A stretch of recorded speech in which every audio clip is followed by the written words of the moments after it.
اسلام آباد کی انسداد دہشت گردی عدالت نے گروپ کیپٹن شہید عاصم طارق قتل کیس کے ملزم سعد عباسی کا مزید 7 دن کا جسمانی ریمانڈ منظور کر لیا۔ مزید جانیں گے ڈان نیوز کے نمائندے طاہر نصیر سے۔ طاہر بتائیے۔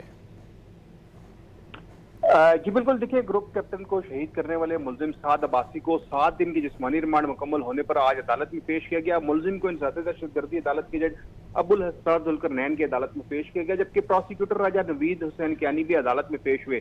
دوران سماعت پروسیکیوٹر راجہ نوید نے عدالت کو آگاہ کیا کہ قتل میں استعمال ہونے والا پستول برآمد کر لیا گیا ہے۔ ملزم نے قتل کے بعد پستول کو چھپا دیا تھا، اب اس سے موبائل فون برآمد کرنا ہے، جس سے مزید تفتیش کے لیے جسمانی ریمانڈ دیجیے۔